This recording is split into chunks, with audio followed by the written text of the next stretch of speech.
what is happening in France is that, you be violent or something like that. No, that's not my point. My point is that the Frenchmen must have the right to defend home and hearth. And Pakistanis will never take a step like Iran. They will never do it because they know that money will stop coming into Pakistan and that they cannot afford, right? So they will compromise. Jai Hind friends, I'm Major Gaurav Arya and you're watching the Chanakya Dialogues English. Like this video, subscribe to our channel and don't forget to press the bell icon. So yesterday we discussed what is happening in France and I will take it a little further. You see, Nadia, who is the maternal grandmother of Nahel. Nahel is the 17-year-old young man who was shot dead by a police officer, after whose death this rioting and this arson and everything started in France. Now she has come forward and said that, you need to stop this rioting, and she said of the rioters that these people are taking advantage of my grandson's death, which is not fair, which is not right, and stop the rioting. First of all, I'd like to say to her that, well, grandmother, I think you are late by many, many days. And you should have said this on day 2 or day 3, but you did not, and your statement came out only yesterday. And everybody knows that these people who are writing there, these people, refugees have come from outside, they don't care about your grandson. They care about the iPhones that they have stolen. They care about the vehicles which they have burnt, which they themselves cannot buy because many of them, I'm not saying all of them, but many of them are on welfare. They don't have the skills. Many of them are born in France, and yet they choose to betray France. This is the truth, and this is the shocking hard truth. And I think the more plainly we say it, the better. Let's not pull any punches here. What is happening in France is an invasion, right? So you have these Moroccans, you have people from Syria, from Yemen, because France opened its doors to everybody, right? And France has had a colonial past. So, well, there was that guilt and people came back from the colonies into France, and many of them have spent generations here. So it's not like they're fresh off the boat, so to say. Their parents were born here, they're born here, but loyalty to France is something that is missing. So you're burning your own country. And why are you doing that? Why are you doing that? Because you can. Because you hide behind the very freedoms that democracy provides you. So what you do is you hide behind the very freedom that France provides you, the very freedom that the French Constitution provides you. You take advantage of that. You say, it's my freedom of speech, my freedom of action, and then you burn the country down. The very country that gave you and your parents shelter when you had nowhere to hide and nowhere to run. This is the story of France. And here I would like to say that with all the problems in America, the mass shootings and the college shootings and all the right-thinking Americans saying that gun control, and I believe in gun control in America, but what France needs is a Second Amendment. I would like to tell all my French friends there, we've been great friends, and I'm worried about you. I'm worried about the state of your country right now. And I can tell you this as a well-wisher, as a friend. You have to come down hard. You have to come down fiercely. And you have to crush people who do such things. You have to just crush them because nobody's going to condemn them. Even verbally. Look at what's happening in the television studios of India.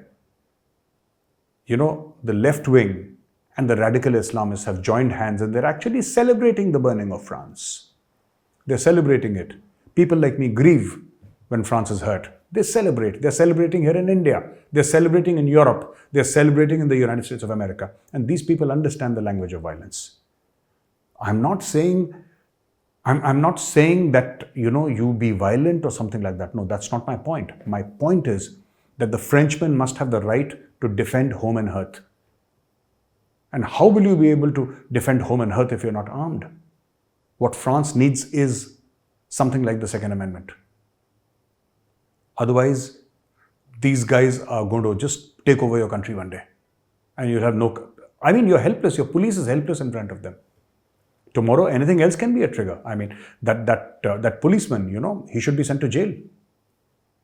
He killed a kid. He should be sent to jail. The harshest punishment possible under French law. Give the policeman that punishment. But there is a mindset that justifies wide-scale violence and arson. There is a mindset that justifies it. And this is what I'm going to tell you today, that French people, you need the Second Amendment. You need to arm yourselves. Because if you do not, France is going to, they'll just burn your country, and they'll move to Belgium, and like locusts, they'll keep on going from one place to the other. They'll keep on doing it. There is no stopping. There is no stopping this. And there are many right-thinking people. What I'm saying is not all immigrants do that. In fact, a vast majority of them just want to live their lives peacefully. But there is a very strong and vocal element that does this. And they need to be controlled. And unless you control that element, France is not going to see peace. Europe is not going to see peace. And I would, say this again and again, that arm yourselves and, buy a gun and protect your family, because the mayor of one of the suburbs or something like that, apparently they fired rockets into his house and they tried to harm his children, harm his wife. So it's like, unfortunately, it's like a wild animal on the loose that will just kill anybody and do whatever they feel like. And they have a lot of media support. Let me tell you this. To all the French brothers and sisters who are there, let me tell you, they have a lot of media support, because most of the media is left-wing. They have a lot of media support. And the left-wing has not been able to do anything. They don't have a workable model of governance anywhere in the world, right? Anywhere in the world. They are, when they actually get down to practicalities of governance, they are the least able to deliver. China is no longer a communist country. It might say, it might be the Communist Party of China, but it's hardly communist. All of them are hardcore capitalists. Look at Russia. Russia is no longer communist. Do you think North Korea is communist or Cuba is communist? No, not at all. So there is no communist there. Communism as a doctrine, as a philosophy, has failed to deliver on ground. It sounds great when you read about it. And this is what they apply. And this is how they indoctrinate, right? They give intellectual support because the rest of the riffraff don't have brains, right? They are the street power and these guys are the studio power. From the studio to the street is what I'm saying. There is an ecosystem that works. It works in Europe, it works in India, it works in the United States of America. We saw those Antifa people, when Black Lives Matter happened. They're the people who started burning Washington, D.C. Right? So these things will happen. And these people need to be controlled and these people need to be crushed. Now, coming back to another incident that has happened of Quran burning in Sweden, which we discussed some time back, and Iran says that we will not send an ambassador to Sweden. See, it does not matter to Sweden because Iran is anyway under so many sanctions. Iran is under sanctions, yeah. Iran is not allowed to trade. So whether Iran sends an ambassador to Sweden and all, I don't think Sweden cares about Iran, to be honest. Pakistanis have tweeted about it and that's it. Pakistanis, being Pakistanis, will never take any action because they know where the money is. Imran Khan did not do it. When those cartoons of the Prophet were widely distributed and, Lahore burned, Imran Khan was the Prime Minister. He did absolutely nothing about it. Nobody can do anything about it. These Pakistanis can't. They claim to be the leaders of the Muslim world, They claim to be the leaders of the Muslim world. They say we're the only atomic Muslim country, a nuclear only Muslim country with nuclear weapons. That is their claim to fame. And where have those nuclear weapons gotten them, God alone knows. But the fact of the matter is the Pakistanis will never take a step like Iran. They will never do it. Because they know that money will stop coming into Pakistan and that they cannot afford. Right? So they will compromise on their religious beliefs. Pakistanis do that. Especially people from Lahore. They're known for this. Now, coming back to an important point, the OIC, the Organization of Islamic Cooperation, a body of 57 odd Muslim countries, they said that this Quran burning is against democratic ideals. It is against the principles of the freedom of expression, and it is against, the rule of law and human rights, etc. They made all these tall claims and they sort of issued a statement. The OIC issued, and I was laughing when I read that statement. Yeah. Because here are a group of Muslim countries, 90% of them who have nothing to do with democracy, or 99% of them have nothing to do with democracy, or even if they claim to be democracies, have had a very bad past. So they want democracy. When it comes to other people, they want democracy suddenly. They're talking about human rights, they're talking about rule of law. So this is funny. I condemn the Quran burning unequivocally. So let me not make any bones about it. Burning of the Quran is wrong. It is absolutely wrong. But I also want to tell the OIC that converting of the Hagia Sophia into a mosque was equally wrong. And you said nothing about that. You celebrated. Your country celebrated, and your country said, wow, one more church has fallen. One more mosque rises in its place. It was originally converted to a mosque by Mehmet II or Mehmet III, one of these sultans of the empire, Ottoman Empire, I think, if I'm not mistaken. But later on, Kemal Atatürk converted it into a museum because he was a person with secular leanings. And he's the father of modern Turkey, actually, for all practical purposes. But Erdogan, he wants to become the leader of the Muslim world, so he converted it back to a mosque. And when he did that, none of these Muslim countries protested. None of them said, no, this is very wrong. How can you convert it into a mosque? If it is a museum, let it be a museum, or at least it should be a church, because it was originally built as a church. But no, that was not to be. And well, that's how it is, because, if somebody burns the Quran, reprehensible though that act may be, we need to balance. We need to balance. If something hurts you, it also hurts the other guy. And I think mutual respect is the way forward.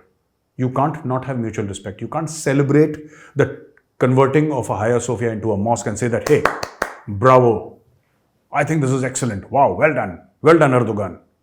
You're a true Ghazi and a true Mujahid. Well done. And when somebody burns the Quran, then you complain and talk about human rights and all. Not done. I don't think this is something that the world buys this narrative. The world does not buy. And I don't think that the Muslim countries should pursue this narrative at all. So now, ladies and gentlemen, we come to the most interesting part of our video today. Ask Major. The first question is Neil Raj Vadhar. Jai Hind, Neil Raj. My question is, if we keep hearing about illegal immigrants coming from Bengal border, Kashmir in the past, how can this be so easy? Any state should not overpower defense line. A nation cannot run like this. There has to be a strict immigration law and independent firm to execute it. Yes, I agree with you. See, the line of control, only terrorists come from line of control and the Indian army shoots them. So I think it's okay. The Indian army also needs target practice once in a while, You can't keep on firing at cardboard targets, yeah. So once in a while they get a terrorist, they knock them off. So we would welcome more people trying to cross the line of control. It gives the Indian army target practice. That is one. About people coming from West Bengal, this is something that, this has a past. And I've said this time and again, this is not happening today. This has been happening for more than 50 years. And one of the reasons for the 1971 war was this. Refugees coming into India from East Pakistan, now Bangladesh. At that time it was East Pakistan, and they were coming in then also. So if both Pakistan and Bangladeshis and Pakistanis, if their aim is to simply come into India, why in heaven's name did we have partition here? I don't understand this. First you want a separate country, you get a separate country, then you want to come back to your original country. Why are you so confused? Why this confusion? I mean, sort it out in your minds once and for all. Either you say that the partition was wrong, or you say that we are not going to enter India, at least not illegally. Please don't do it. That's all I can say. But there is a lot of political support for illegal immigration, especially in West Bengal. There is a lot of support for Rohingyas. There is a lot of support for Bangladeshis. There is a blind support. There are houses, there are offices where they just come, go, and they immediately, somebody gives a phone call or on WhatsApp from Bangladesh side. This guy's Aadhaar card is ready, his PAN card is ready, everything is ready. He gets a new name, yeah. And most of them have Hindu names, and you can just, it's there. It has been, when the communists were there in power in Calcutta, it was there during that time also. And I think the way forward is for us, the people, because, see, I'll tell you what, even the Bengalis, they're sick and tired of this, all right? And I think it's time for the Home Ministry to have a detailed conversation with Mamta Didi in West Bengal, that this is a problem, and because she's the constitutionally elected head of West Bengal, yeah? She's the chief minister, and she's not become chief minister because one ex-person wanted her to be a chief minister. She's chief minister because everybody elected her to be chief minister, and she's a very, very popular leader in West Bengal. You cannot deny her popularity. So idea is that, Mamta Didi and Amit Shah ji, both of them sit down and talk about it, and it will take time, but this problem will get sorted out because both are very strong leaders. Mamta Didi is not a weak leader, she's a very strong leader. That lady is very strong. You may agree or disagree. You may agree with Mamta Banerjee, you may disagree with Mamta Banerjee, okay? I have many times disagreed, but one thing I respect her for, that lady has got heart, she's got courage. Dam hai usme. ठीक है? And if she makes up her mind, then she can certainly do a lot about it. And I think it's time that, these people sat down and sorted this out. Otherwise, it cannot happen. It cannot happen without the blessings. This sorting out of the problem cannot be done without the blessings of the Chief Minister of West Bengal. And I think Mamta Didi is the right person. And if both the Home Ministry and the Chief Minister's office, they talk to each other and they make a working group. Let's say they have a working group and these guys constantly interact with each other. Chief Minister Mamta Banerjee's office and Amit Shahji's office, if they both interact and both these leaders also go and meet. Mr. Amit Shah can go to Calcutta and meet her. Whenever Mamta Banerjee ji is in New Delhi, she can meet Amit Shah and the Prime Minister. And Amit Shah ji se baat karke, that is how you mutually sort it out here. Otherwise there's a very, very long road with no solution in sight. The next question is Tapan Ambastha. Jai Hind, dear sir. Tapan ji, Jai Hind. Through the help of a video, we know these so-called people burning France, but I would like to ask you that if this was to happen in India, what can we do about it? If you're the leader and you were to handle these so-called people, how would you do it? Tapan ji, first of all, I'm not a leader of any kind. I'm not a big person of any kind. And so what I say will be relegated to YouTube, right? I think what we should do, in my mind, is have various working groups, have various people-to-people interaction between communities in India, right? So let me be very blunt here, and if people don't like it, then they don't like it. Hindus, Muslims, Sikhs and Christians who have cremated or buried their fathers and their forefathers on this land called India, Bharat. This Bharat belongs to them. If you're a Muslim and you've buried your parents here and you're this thing. If you're Hindu, you've cremated your parents and, their ashes are in the Ganges or whichever holy river you believe in, right? This land belongs to you, yeah? It belongs to everybody, Hindus, Muslims, Sikhs, Christians, yeah? And there has to be a greater integration between communities in India. But all these Rohingyas and all who are coming illegally into India, if I were in any space or place of authority, I would have been extremely unsparing. I would have had, 200, 300, 500 flying squads here. Pick them up, deport, pick, deport, pick, deport. And give BSF, at least in West Bengal, absolute shoot at sight orders. Anybody who tries to cross. BSF everywhere. Assam rifles everywhere. Shoot at sight. If you find, once you put the fear of God into people, then people behave themselves.